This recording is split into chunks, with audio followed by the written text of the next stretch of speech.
¿Qué tal, queridos amigos? Llámenlo como quieran.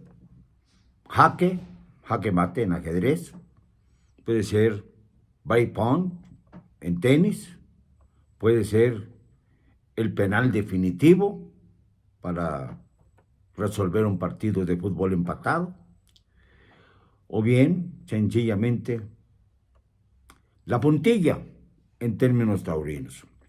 Como quieran verlo, se trata ya del final, no solamente de la cuarta transformación de Andrés Manuel, sino el final de una larga pesadilla que comienza ahora. Larga pesadilla porque le restan al señor López Obrador todavía 24 meses de gobierno. 24 meses de gobierno. Es decir, estamos exactamente a 2 años de su finiquito total. Y sin embargo, ya no hay gobierno, ya no hay administración, está absolutamente condenado por la historia. No solamente por la filtración de datos de la Sedena, que dan por cuenta todas las secuencias de las enfermedades que padece físicamente hablando el mandatario mandante, más mandante que mandatario, sino también por el reconocimiento a que rompió el Estado de Derecho. Él, al apresurarse a liberar a uno de los capos, hijos del famoso Chapo Guzmán, Ovidio Guzmán López, el día 17 de octubre de 2019. Un poquito antes de que empezara la famosa pandemia, que ya empiezan a reconocer que no corresponde el número de muertos a los muertos reales. Ya se habla de 800,000 por medio de las organizaciones internacionales. Yo sigo insistiendo en que fueron más de 1,000,000 los muertos constatados por la propia estadística que registró el doctor Muerte Hugo López-Gatell, llamado por López Obrador el zar de la salud, en un siniestro pronunciamiento que lastima profundamente a los mexicanos que perdieron a un ser querido. Todavía no hemos hecho el recuento de los familiares, amigos, cercanos, que se perdieron durante la pandemia.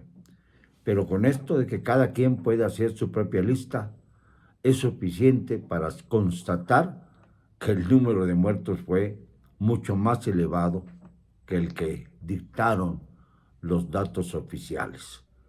Porque no se registraron a los que estaban muy lejos de las zonas urbanas, porque muchos fueron diagnosticados con males distintos a COVID cuando eran COVID, porque muchos de los que murieron en hospitales durante la etapa de COVID, les dijeron que era nada más neumonía atípica y los mandaron a morir a sus casas. Porque fue entonces una serie de falsedades que desgraciadamente hicieron socavar no solamente la credibilidad, sino la actitud de los mexicanos ante el gobierno.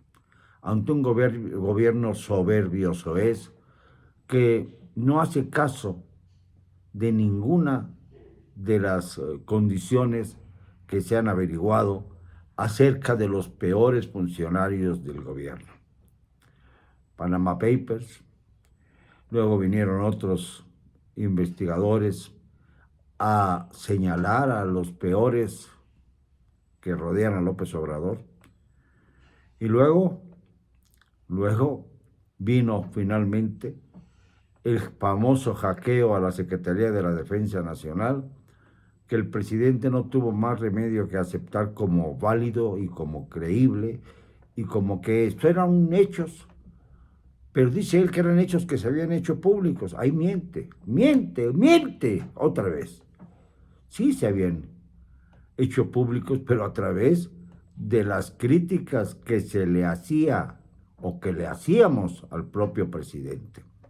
No como datos oficiales, no como comunicaciones oficiales, sino como parte de lo poco que nos queda de contrapeso a los periodistas que son señalados casi siempre precisamente como mafiosos, fifís, conservadores, hijos del diablo, cualquier calificativo denigrante que ustedes quieran ponerle.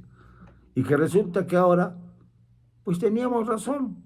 El presidente sí está enfermo y de varios males, cardiopatía, hipertensión, gota en las piernas y daños neuronales, pues que también afectan terriblemente todo lo que tiene que ver con las decisiones fundamentales del país. Un presidente que no puede seguir gobernando en estas condiciones. Él rompió el Estado de Derecho, como se ha señalado ya. Él mismo admite estar enfermo, ya lo dijo públicamente, ya lo señaló sin lugar a dudas.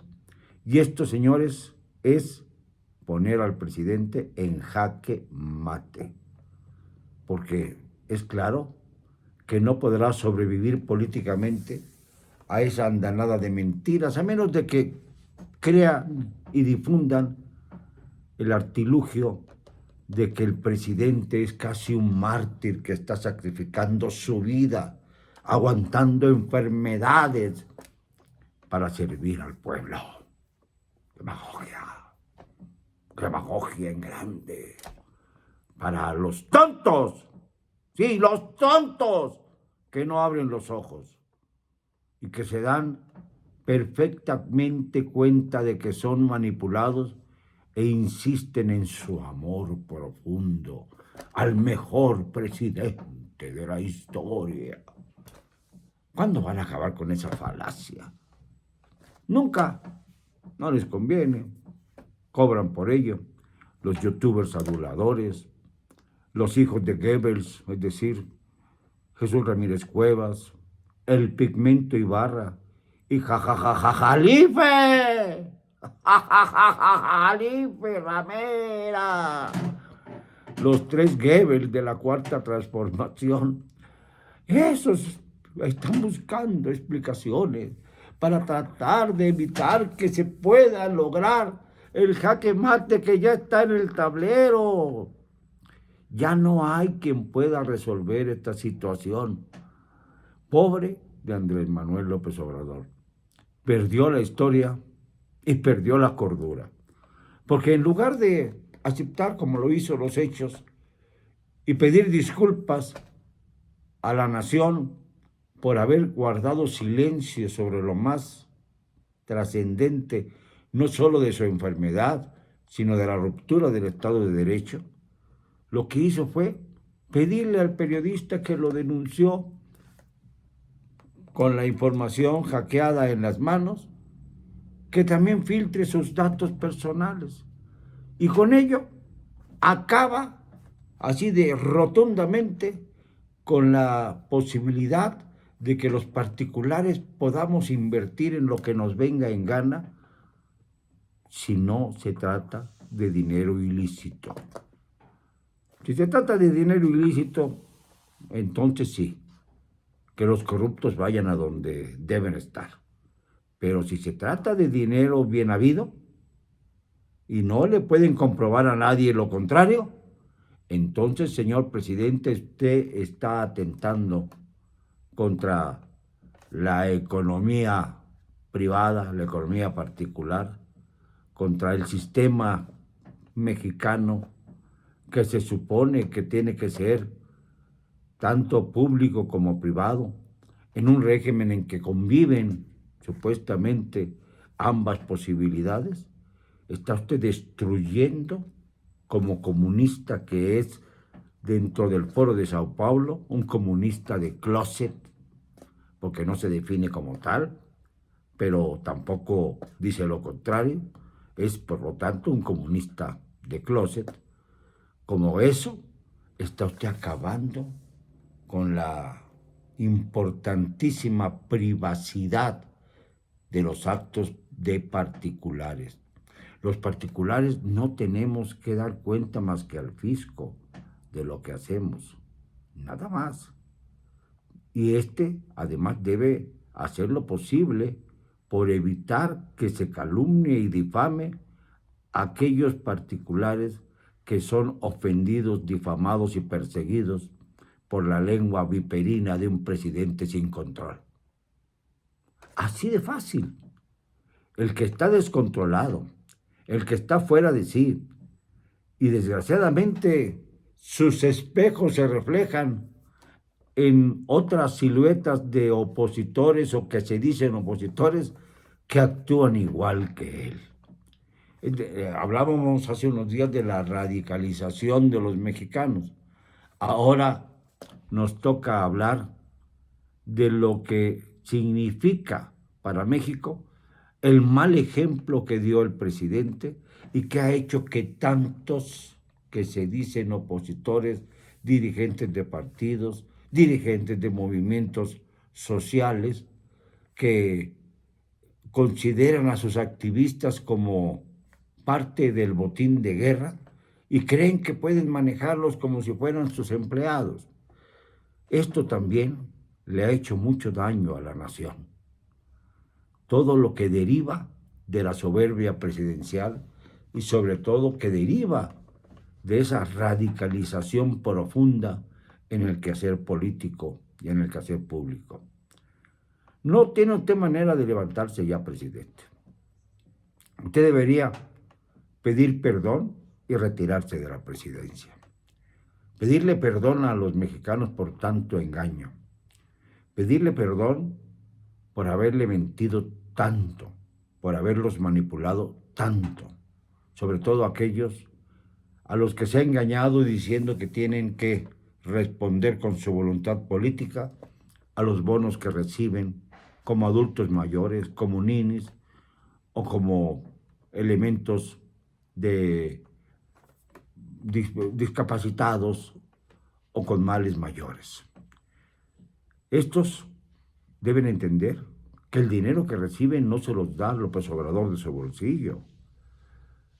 Es parte del erario público, de un erario público cada vez más empobrecido, más devastado por las malas decisiones, de un erario, en fin, que está siendo mordisqueado tanto que ya se lo están acabando. Se acabaron ya con los fondos de contingencias, como lo decíamos el otro día. Se sigue invirtiendo en obras que suben su costo y su costo y su costo y no sirven para el fin para el que fueron dispuestas. Las obras icónicas de este sexenio. Ahí está ahora la discusión sobre el aeropuerto que se pretende instalar en Tulum, en donde están acabando con toda la reserva de la fauna, con los manglares, con todo lo que se encuentran en su camino para seguir el gran negocio de las maderas finas. Presidente, nadie ha devastado tanto a México como usted. Nadie ha ofendido tanto a los mexicanos, a los que ve faltos de inteligencia y de raciocinio, como usted. Nadie en la historia de México había perseguido tanto a los periodistas como usted. Nadie, ningún otro presidente había dilapidado tanto los fondos nacionales. Podríamos hablar de corrupción, y hubo mucha en el pasado, pero nunca al nivel que se ha alcanzado en este sexenio, en donde, como han ocultado su enfermedad, hasta ahora ocultan también los grandes negocios de la corona, porque pues usted es un imitador de las monarquías europeas, es un imitador, claro, de todo aquello que tiene que ver con la autocracia y las dictaduras, es un imitador de dictador. En algún momento a Hitler se le parodió con varias películas de Charlie Chaplin. Bueno, pues en este caso, usted es el Chaplin y los aprendices de Goebbels están a su servicio. Pero mientras tanto, señor presidente, tengo que darle a usted una mala noticia. Y perdónenme, pero no quiero llamarle más que presidente, le quito lo del señor. Mire, presidente, usted ya perdió la historia. Usted ha puesto a su gobierno en jaque. Y con el libro que está a punto de salir de Andrés Manuel, el rey del cash, cuya autoría corresponde a quien fue su más cercano colaborador, César Yáñez, a quien su boda lo hundió, porque se fue de luna de miel, se tardó en regresar y cuando llegó todos los puestos estaban dados. Pues a César Yáñez, tendrá usted también que combatirlo y que ponerlo dentro de los fifís, los conservadores, los mafiosos, los malditos, pero lo va a desnudar. Y entonces sí, el jaque mate caerá como una cortina total y completa contra el pobre gobierno de usted, presidente. Perdóneme, no me van a callar.